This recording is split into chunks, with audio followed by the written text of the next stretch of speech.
Okay, ito pag-usapan natin ngayon itong si Sara, Sara, wala nang iba. kauna-unahan. Sara, Sara lang pag-asa. Sara, Sara, siya lang makapakulong. Mga kontraktor ubusin niya. Si BBM Sandro ikulong niya. Si Tamba Zaldi ikulong niya. Tapang at malasakit ibalik para bayan ay manahimik. Durugin ang sindikato sa korte, sa DPUA, sa DS Void, sa PhilHealth. Okay, dito naman tayo.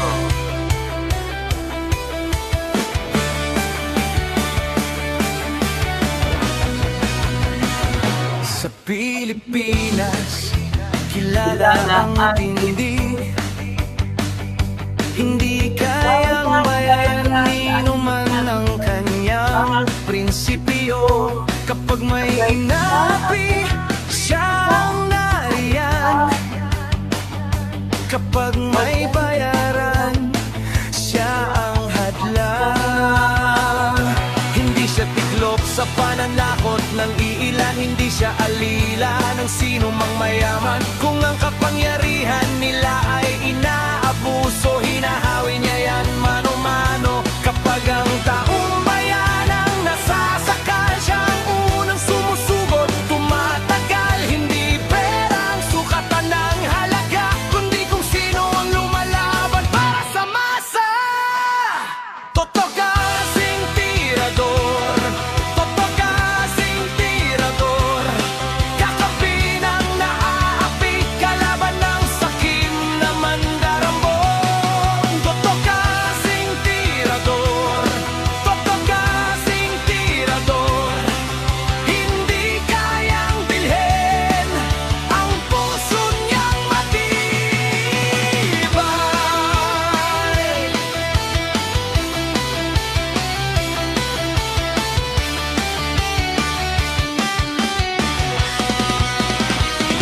Mga magnanakaw sa pondo ng bayan,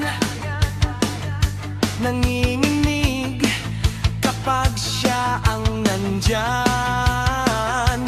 Bawat piso, bawat sentimo, kailangang sagutin sa mata ng tao.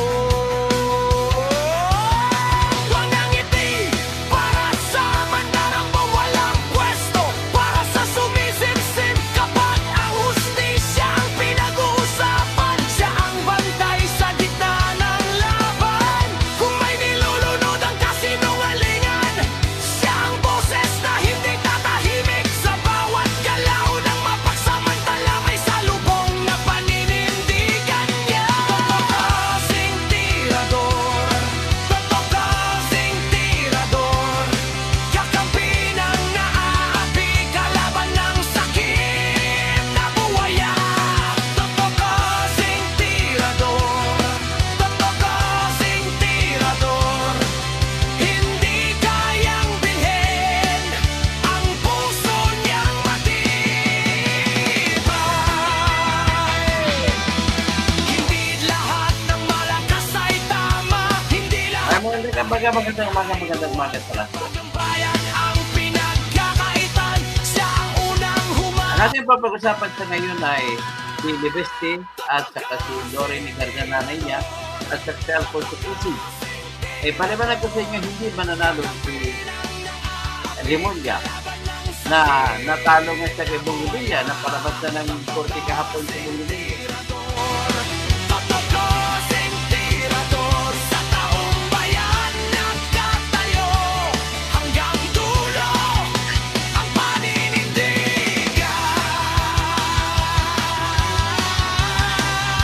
Yes!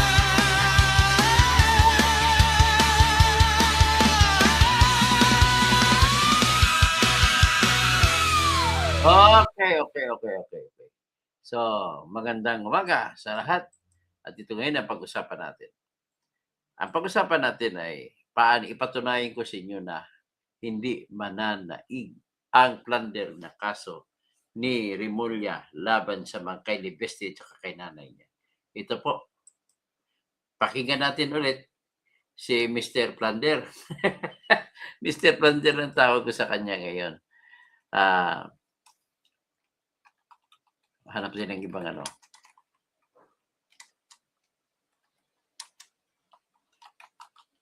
Libeste.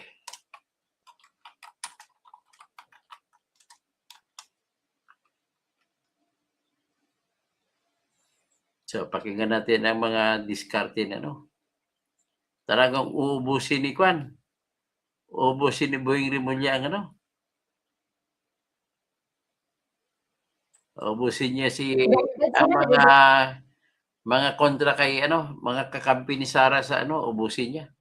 Kaya nga gusto niya tanggalin si Lori Ligarda para persahin ito na bumuto ng guilty si Sara Duterte. Ito po.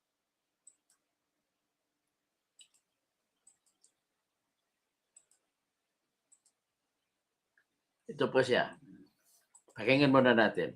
Investigating Senator Loren Legarda and her son, Batangas Representative Leandro Leviste, over alleged anomalies involving Leviste's solar firms.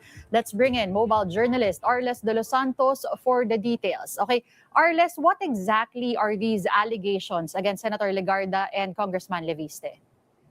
Denise, alam mo kanina umaga ay tahimik at wala pa tayo naririnig na ganitong mga developments, no? Pero ngayong hapon nga ay kinumpirma ni Ombudsman Boying Rimulya na pumasok na sa preliminary investigation itong reklamo nga na umano'y plunder at graft kay Senator Loren Legarda pati sa anak nito na si Batangas 1st District Representative Leandro Leviste. Kaugnayan ng umano'y ghost electricity. Kasunod nga yan ng prangkisa na ibinigay ng pamahalaan dito kay Leviste doon sa Solar Philippines na kumpanya nito, no, na ani Rimulya ay nasa higit 10 bilyong piso daw ang commitment dapat o yung halaga ng kuryente na dapat sana ay mapapakinabangan ng publiko pero hindi nagagamit at hindi nagamit dahil nga raw yung ilan dito ay hindi naipatupad yung mga proyekto, nagkakaroon ng harang at tila monopolyo dito nga sa solar or renewable energy dahilan nga para magkaroon ng investigasyon. At tinanong natin Denise kung kailan pa nga ba sinimulan itong investigasyon na ito, no? Ayon kay Rimulya ay November pa lamang ay tinitignan nila ito pero sinimulan ang investigasyon nitong January 2026. Narito ang pahayag ni Ombudsman Boying Rimulya. Pangako nila magpo-produce sila ng kuryente, pangako nila sa Philippine Energy Plan, nakalimbad itong dapat production na gagawin ng solar. Pero hindi nila ginawa. Binenta lang, kumita lang ng pera, pero hindi nila ginawa. Okay, Arles, just to be specific, again, ano ba yung laws and provisions? What does the ombudsman believe has been violated here? At ano naman yung sinabi niya na naging role dito ni Senator Legarda?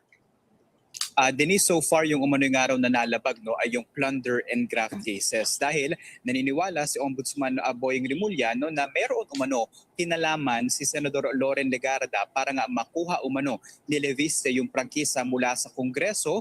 Ginamit daw yung kanilang legislative or legislative branch connection maging yung regulatory, no, kasi pati si dating DOE Secretary Alfonso Cusi ay kasama nga sa mga inirereklamo at posibleng makasuhan nitong plunder, no. Hindi naman daw kasi basta makukuha ni Leviste yung kontrata o yung bilyong pisong kontrata kung wala nga umanong impluwensya ng kanyang ina na dati naman nakaupo bilang Senate Chairman for the Finance o katumbas daw yan ng Appropriations Committee Chairperson ng House of Representatives. At Arles, ano naman daw yung ebidensya na meron yung ombudsman o kumbaga yung ginamit nilang basihan para dito sa investigasyon na ito? Good point. Sa ngayon, Denise, ay wala pang specifics na ibinibigay si Ombudsman Boying Rimulya pero kasama ito nga sa kanilang tinitignan, no, yung ilang mga kontrata na hindi na-execute, yung ilan ng mga firms or areas na hindi pa rin natatayuan, no? And yung monopoly nga umano na kanilang nakikita, dahilan nga daw para mahirapan magka-access at magkapag-produce ng mga solar plants and other related renewable energy programs, no? May nabanggit pa nga itong si Remulla na kahit daw sa Cavite sinubukan nila na magkaroon ng solar firm, yung planta ng solar energy, no, na nasa 40 to 80 hectares daw yung laki, pero hindi rin napagbigyan, no, dahil kailangan nga daw magpaalam muna sa Solar Philippines na control naman ni Leviste. Pero aabangan natin kung ano pa yung ibang mga espesipiko na mga detalye nito at yung bigat pa nitong reklamo nga na posibleng kaharapin ng mag-inang Leviste Legarda, dahil sa ngayon na tumungtong na ito sa preliminary investigation ay mabibigyan sila ng pagkakataon na sumagot sa mga alegasyon. Sige, pag-usapan natin yung sagot ng dalawa mamaya. But in terms of numbers or less, how much are we talking about here? Again, public money, government projects, in totality, gaano kalaki yung involved dito? Denise, ayon kay Ombudsman Remulla ay nasa 10 billion pesos daw yung hindi na ibigay na serbisyo o halaga ng kuryente mula dito sa mga solar firms, no, at commitment ni Leviste para sa pagbibigay ng renewable energy. Pero ang posible daw na epekto niyan ay nasa higit 100 bilyong piso pa, no, dahil yung kuryente daw na sana ay napapakinabangan at mapapakinabangan ng publiko ay hindi na nagamit. At kanina lang nagsalita si Representative Leviste, Arles? Denise, so far hindi pa natin nakukuha yung balita na yan. Medyo abala sa mga pangyayari, pero nauna na itinanggi, no, ito ni Leviste yung mga alegasyon na ito dahil noong January 2026 pa lamang, no, ay pinagbumulta na si Leviste ng 24 billion pesos ng Department of Energy dahil din umano sa hindi pag-meet or pagkakasunod nito, no, sa mga commitment na ibinigay nito sa pamahalaan nang ibigay sa kanya ang solar energy franchise. Punta naman tayo dito sa kaso ni former House Speaker Martin Romualdez. What is the update, Arles? So far, Denise, ang kinatanong ni dating House Speaker Martin Romualdez na ano pa daw ba yung magiging ebidensya na sasandigan ng Office of the Ombudsman sa mga reklamo na binubuo sa kanya. Gayong Department of Justice na nga raw ang nagsabi mismo na merong probable cause para nga sampahan ng reklamong cyber libel at perjury si Attorney Levito Baligod, maging yung mga umano'y dating bagman ni Zaldico, no, yung tinatawag na 18 Maleta Boys, no. Pero sa kabila daw niyan ay haharapin niya yung mga reklamo laban sa kanya, no, at inaasahan na haharapin niya raw ito ng patas. Habang tinanong naman natin kanina ang Office of the Ombudsman kung ano na ang update dito. So far, ang sinabi nila ay sa ngayon hinihintay pa nila ang counter affidavit ni Romualdez at ng iba pang mga personalidad na kasama sa nilulutong kaso naman ng plunder, direct at indirect bribery, maging ng money laundering. Alright, thank you for those updates. Again, So, at pinapakinggan nyo naman, no? So, ito naman ang sagot ni Loren Legarda. Ay walang katuturan na utterly lack basis ang sagot niya. Walang basihan. Klarong-klarong walang basihan. Ito yung nilabas niya sa press release niya. Ipakita ko lang ang news na nagsasabi si Loren Legarda, walang basihan. Yan si Loren Legarda. Sabi niya, Loren Legarda, Ombudsman Grab blunder, utterly false, baseless. Yan. So with that, let's now go to the specifics. Ladies and gentlemen, ang pinaka-problema po dito ni Ombudsman ay wala siyang ebidensya at saka mali ang facts of the case niya. Bakit naman mali? Para sa si Melvin Matibag, mali ang mga facts kaya ganito. Akalain mo, hindi daw siya yun may-ari ng bahay sa Amerika? Kasi pareho ang first name ng lalaki saka asawa ng babae na si Ann, pareho din ang apelyido Matibag. At hindi daw siya yun. Nagkaiba na ng middle name. Woo! Style mo, bulok talaga. Pambihirang coincidence. Ipakita nga sa inyo para makita nyo. Diyan ako magsisimula. Para naman malalaman nyo, makikita nyo kung gaano katarantado itong gobyernong ito.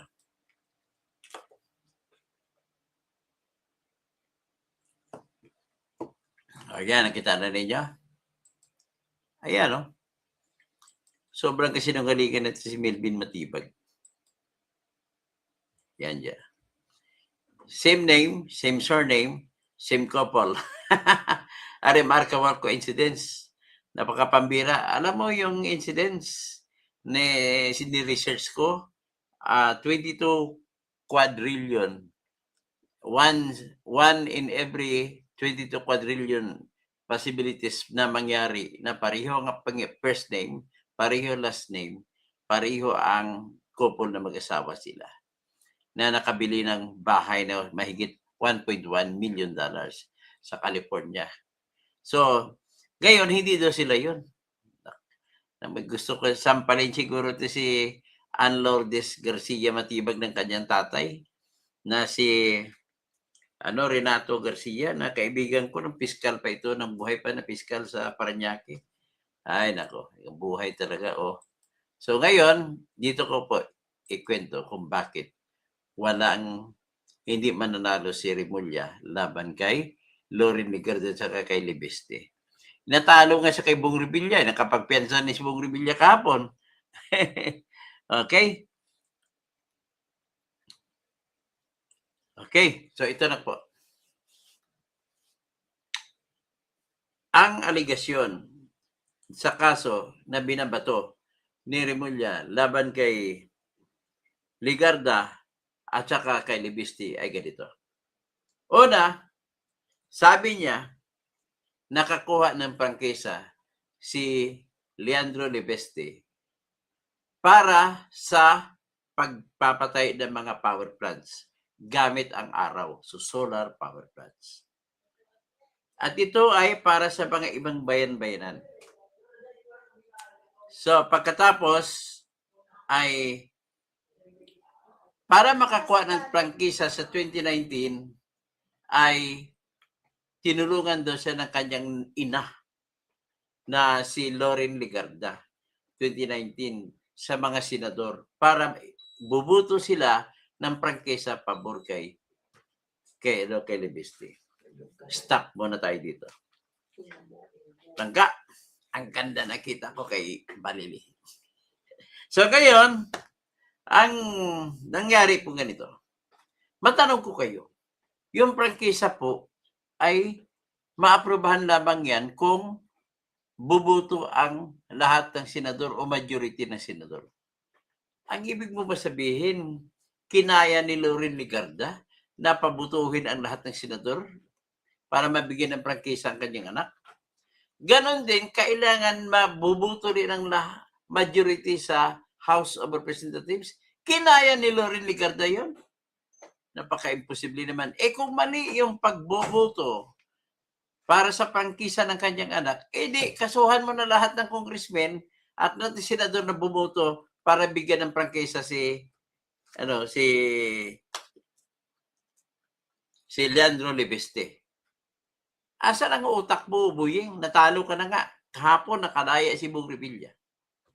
Sa kagaguhan mo, nagtiningnan ko ang hina ng ebidensya mo. Sama pagkagawa ng kaso. Ay, ito, lalabas naman yan si Marcoleta. Lalabas naman yan si Jinggoy. Mananalo na naman yun. Ito po.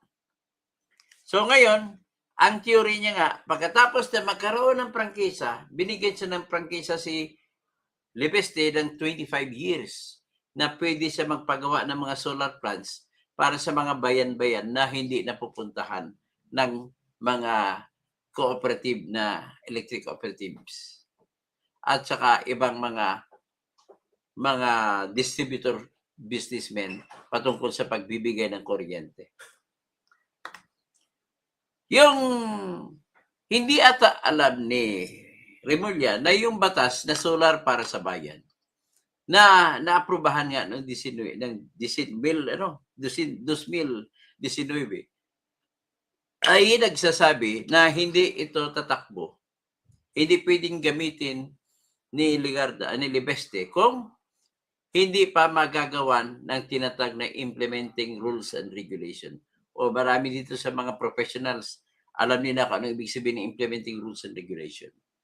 At kung walang implementing rules and regulation, ay hindi siya makapagsimula. Kung walang implementing rules and regulation, hindi siya pwedeng kumuha ng business permits sa bawat bayan kung saan niya gusto mong patayo ng solar para sa bayan power plants. In other words, sino may kasalanan? Si Libiste? Ang may kasalanan, gobyerno, kasi gobyerno lang ang gumagawa ng implementing rules and regulation, particular ang Department of Energy.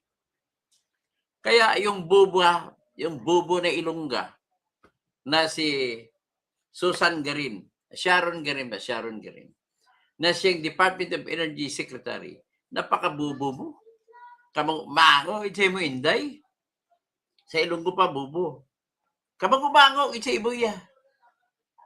Din ka magkita, multahan mo si Libiste ng 24 billion dahil hindi niya nagawa ang kanyang mga pangako na mga power plant sa bawat barangay, bawat bayan. Ano bang, saan ka ba nag-aral, Miss Sharon Garin? Secretary ka pa naman ng Energy. Saan ka ba nag-graduate? Pinahiya mo mga lahing Ilonggo. Mayroon pa ng Ilonggo na buba. Na pag buhay pa si Miriam Defensor, baka sinampal ka nun. Huwag mo pahiya ang Ilongga. Ha? Pahuya ka lang. Grabe ka. Alam mo kung bakit ko sinasabi na buba ka? Ganito, parehong utak ninyo ni Boying Remulla. Nagbigay ka ng notice na pamultahan mo si Libiste ng 24 billion dahil hindi nasunod ang mga pangako. Tapos, nakatay up yan sa tinatawag mo solar para sa bayan. So, sino ngayon may kasalanan kung hindi nagawa? Talaga inaamin naman ni Libiste hindi nagawa. At bakit niya gagawin? Mahina na kasi ang loob ni Libiste kung salita kasi ito kahit na mahina ng loob niya, binanatan pa siya, iniimbestigahan pa siya ngayon na mayroon silang honey I love you ng mga diskarte laban kay Ralph Recto. Malaking kalokohan dyan. Pero ito naman na pag-usapan muna natin yung tinatawag na solar para sa bayan. So, ang gusto niya palabasin na may pangako si Libiste na magtayo ng mga solar para sa bayan, pero hindi niya ginawa. Totoo yun, nangako siya, kasama yun sa prangkisa na binigay sa kanya. At ang prangkisa po binigay sa kanya, Sir Temistocles, ay, ang prangkisa for 25 years, attorney. Kung 25 years, pero may kolatilya o may kondisyon. Kailangan magpalabas ang Department of Energy na pinamumunuan ni Sharon Garin. Pinamumunuan ni Sharon Garin na maglabas ng implementing rules and regulation kung paano ipapatupad ang prangkesa ng solar para sa bayan. Hindi nila ginawa hanggang ngayon na nag-uusap tayo. Hanggang sa sumisigaw ko ngayon, hindi nila ginawa. Bakit? Isa lang po ang dahilan. Narinig ko pong interview ni Karen Davila kay Ligarda, kay Libeste. Sabi niya, ma'am, hindi po ginawa ang IRR at may humaharang po ng mga big players. Sino-sino kayo? Si Razon? Si Ramon Ang? Si Aboites? Bakit nila harangan? Kasi po, mga negosyo nila ay sa kuryente. Pagbibigay ng kuryente. O di ngayon, ang kanilang mga target na customers, agawin ngayon na solar para sa bayan. Kaya pinipressure nila ang Department of Energy na huwag kayo magpalabas ng implementing rules and regulation. So kung ganon, paano yan? Kung hindi, ang nangyari, nakatiwangwang. Humihingi si Libeste ng business permits para manang kahit papano makapagpatakbo siya ng planning. Wala pang implementation planning, may business permit siya. May opisina siya kada bayan kung saan siya magpo-provide ng solar para sa bayan. Hindi rin siya bibigyan ng business permits, attorney. Hinahanapan din siya ng license to operate by means of implementing rules and regulation. So, wala. Sa mga pangako niya, nasisira siya ngayon sa mga investors na kausap niya. So with that, may kasalanan ba si Lebeste? Tapos, ang sabi pa ni Remulla, putang ina ka. Ginagamit mo lang ang prangkisa, tapos ibenta mo lang sa Meralco. O, ito naman, ang mali naman ang facts diyan ni Remulla. Bakit? Ano ba talaga ang facts? Ito po ang totoong facts. Year 2015, nag-aaral ito si Lebeste sa Yale University. Sinamantala niya bumagsak ang presyo ng solar panels. Sinamantala niya, tumigil siya sa pag-aaral at bumalik siya ng Batangas. Pagdating sa Batangas, hinigay niya kay tatay niya yung share niya bilang anak. Binigyan siya ng 200 million pesos. At binigyan siya ng 160 hectares na lupa sa Calatagan. So ngayon, siyempre, wala tayong magagawa. Mayaman ang tatay. Nagsimula siya ngayon. Bumili siya ng maraming mga panels. At itinayo doon sa Calatagan, 160 hectares. Just imagine, 160 hectares na solar panel. Ngayon may bako dyan para hindi makapasok ang mga kalabaw. So ngayon, natapos yun, attorney, 2015-2016, nag-operate. Ang ginamit niya mga baterya na produkto ng Tesla. At ang ginamit niya, high-tech din na inverter. Kasi ang sistema po ng solar, sa saluin ng solar panels, ang araw, ang mga kuryente, i-convert niya ngayon sa tinatag naming direct current. May positive at may negative. Kapag direct current po, positive at negative. So, ipapasok kayo yun sa baterya, diretso sa baterya. Sa dami ng baterya, siguro milyon ang baterya niya. Pag galing sa baterya, ipasa naman ngayon sa inverter. Mula sa inverter, i-convert ngayon yan, attorney, sa tinatag naming AC, alternating current. Kasi ang mga kuryente sa mga bahay-bahay, ang ginagamit yan ay hindi yung sa battery galing, kundi ang tinatag namin na alternating current. By the way, I'm a civil engineer. And electrical engineering is also one of my minor masterpieces. So ngayon, nang pinalabas doon, 2016, nakapag-produce siya sa Temistocles, nakapag-produce na ngayon si Lebeste ng 63 megawatts. 63 megawatts. Minentain na yan 63 megawatts. Hanggat sa dumating, attorney, in 2017, nakaisip si Lebeste, ng bata, na magpo-provide ng solar panels na mini solar power plants sa bawat bayan na walang kuryente.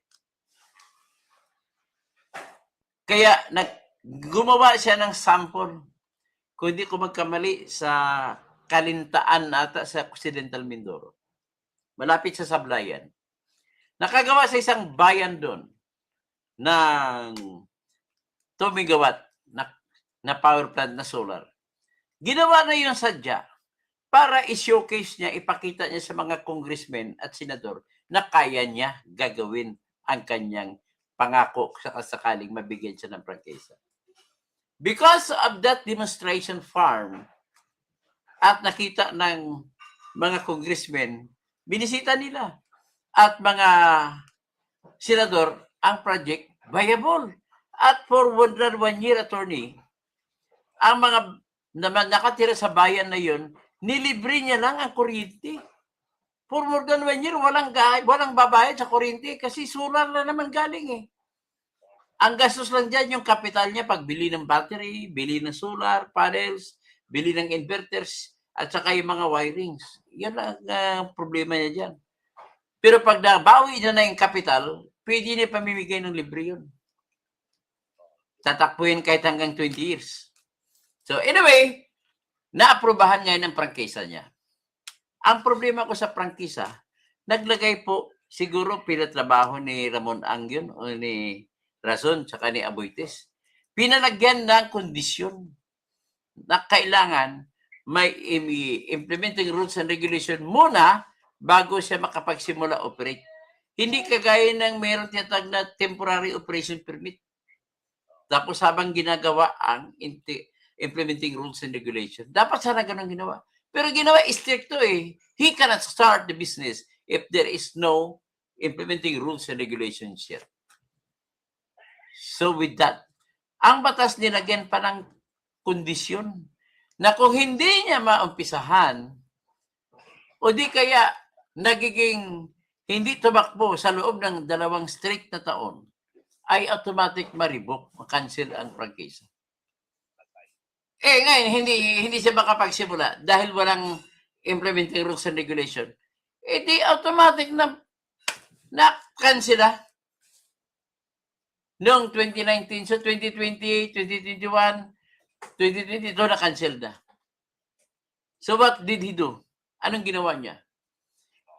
Sumandal na siya lang sa doon sa kanyang original corporation na SPNEC. SPNEC Solar Power New Energy Corporation. Ngayon ang ginawa niya, matalino talagang batang ito kahit sa finance magaling. Nag-apply po siya, attorney, sa IPO, Initial Public Offering. So naging listed company siya. So pagiging listed company niya, nag-initial public offering niya, billion din ang kinita niya kasi marami nag-invest at na-believe sa kanya. Kaya marami nag-invest. Ngayon na nakuha niyang investment, siguro mga 2 billion ata, na nag-invest sa SPNEC, ay ginamit niya ito ni pambili ng mga lupa by hundreds of hectares din dun sa Peñaranda, Nueva Ecija. He was on course to build the biggest solar power plant in Asia that time. Pinakamalaking power plant sa Asia ang gagawin niya. Kumbaga, at that time, wala na po sa utak niya yung Solar Power Corporation. Solar para sa bayan. Wala na yun kasi hindi nga cancel na, revoke na eh. So anyway, dilagyan niya ang pangalan parang, kung hindi ko kamani mga Terra Nullius at pangalan ng bagong planta niya sa Peñaranda. Eh, adios, Patria Adorada. Nakaisip ng tumakbo ng pagka-congressman. So, alam niya na bawal sa congressman ang may negosyo. Pero pwede ka may negosyo basta hindi ka lang controlling sa shares mo. Hindi ikaw presidente, pwede yan. Pero ito sa kanya, ang nangyari, ay tumakbo siya, napilitan siya ngayon, nagustuhan po ng Meralco ang kanyang kumpanya. Kaya po, binili ng Meralco or MGen, yung generation company ng Meralco, binili ng 34 billion ang SPNEC kasama ang mga lupa na binili sa Peñaranda. Kaya ngayon, naumpisahan na po, natapos na po ng Meralco ang Peñaranda. Nag-umpisa na po ang Mekan. Natapos na ni MVP kasi si MVP nagmamanage ng MGen. Napatayo na attorney ang pinakamalaking power plant sa Asia, yung sa Peñaranda. Nag-generate na ngayon, nag-operate na. So, ganun po ang contribution ni Ligarda Leviste. Ngayon, galit na galit ito ibig sabihin, mali ang mga facts of the case ni Remulla. Na kumita daw siya, kumuha daw siya ng prangkisa para ibenta lang sa Meralco. Natatawa pa ang Meralco sa kanya eh. Ang bininta po yung kumpanya na itanayo niya 2016 pa. So, ngayon, ang nangyari dito ngayon ay asinsado na binayaran siya 34 billion. Alam mo, attorney, dahil sa 34 billion niya, lagi siya namimigay ng bigas, sako-sakong bigas sa buong Batangas. Kaya galit na galit si Ralph Ricto sa kanya. So, libre pa yan, pati sa lugar pa ni Vilma Santos sa Lipa City, namigay din siya. Ng mga bigas. So, may balak ata to si Libiste na tumakbong gobernador. Kakalabanin niya si Ate B. So anyway, ganun po ang kwento. Sa tanong ko sa inyo, mananalo ba ang plunder case ni Remulla laban kay Libiste at kay Ligarda? Papaputol ako ng liig kung mananalo yan. Natalo ka na kay Bong Revilla kahapon at pagpiansa na si Bong Revilla. Tapos matatalo ka ulit kay Jinggoy Estrada. Kasi si Jinggoy may certificate ang legal bureau research ng Senado na wala siyang hininging insertion. Tapos mananalo pa si Marcoleta kasi wala kayong kaso kay Marcoleta. Nakakahiya ka. Ngayon, balak nyo na ba kasuhan si Alan Peter Cayetano? Maubos na ang ambisyon naman nila dyan, attorney, ganito eh. Makapag-produce sila ng 16 na senador na buboto kontra kay Sara. Yan na naman ang nila. So, ipiti nila mga senador na ito at sa piling nila ay bibigay. Kapalit ng hindi pagkaso. Hindi naman ito kagaya kay Joel,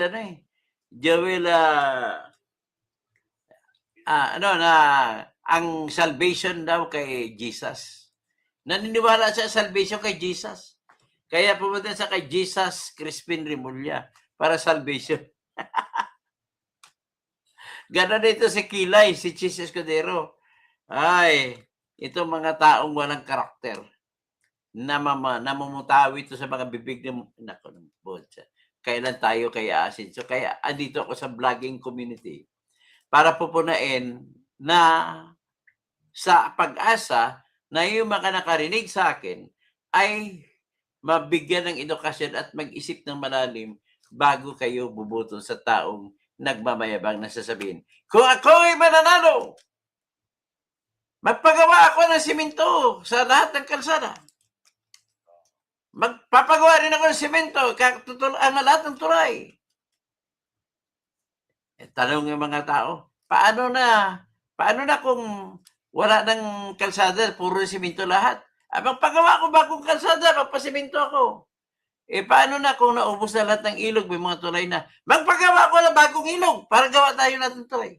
Ganun mga politiko. Kaya sabi ni Miriam one of the most dishonest people in the world is this race of the politicians. Di ba? Ang iba pang kasinungalingan ay yung mga storytelling alay. Ano ba yung storytelling alay? Sasabi ngayon, bata ka pa. Tabihan ka ng tita mo. Sabi ni tita mo, once upon a time. Parang kwento ka ng once upon a time, lahat yun fairy tale lang yan, hindi totoo. So ngayon, naipakita ko na sa inyo, na-explain ko na sa inyo na talagang hindi mananalo si Remulla. Hindi pa ba siya nahiya na talo na siya kay Bong Revilla? Si Bong Revilla, pinayagan na magpensa. Ay, nako, ambot sa imo. Sige. Marulingan. Imbestigahan nyo yung flood control issue para mapagaan. Dapat flood control. Dali lang may tawagan. May sagutin lang po. Hello, bilisan mo. Pero sige, mamaya, nagbablog lang ako. I-text mo lang kung magkano, Ang gano'n, tumawag yung aking kinausap. Pinaayos ko pa lang yung gitara ko. Sira pangit ang tunog. Parang tunog, bingi ang tunog. So anyway, natapos ako sa vlog ko. At least naintindihan nyo na. So, binili ni MVP of 34 billion po bili ni Manny B. Pangilinan. So, CPG alternating current kay Nikola Tesla. Okay? So, wala nila ginakasuhan nga ara sa ila. Good morning, Dr. Toto. Nga isa-isa ginakasuhan. Mr. Chris, sabay litin niya kaliwat. Dr. Toto. Gawin ba? Chrissy, Dr. Toto Kos. So, Grace Line, nasa warranty deed at recorder's office. Anong warranty? Hindi nga nila binigyan ng ano, obligasyon ng gobyerno magbigay ng implementing rules and regulation, hindi ginawa. Ay, tarantado! So, yan lang muna to. Mga magandang umaga po. At mamaya-maya konti, baba na tayo ulit.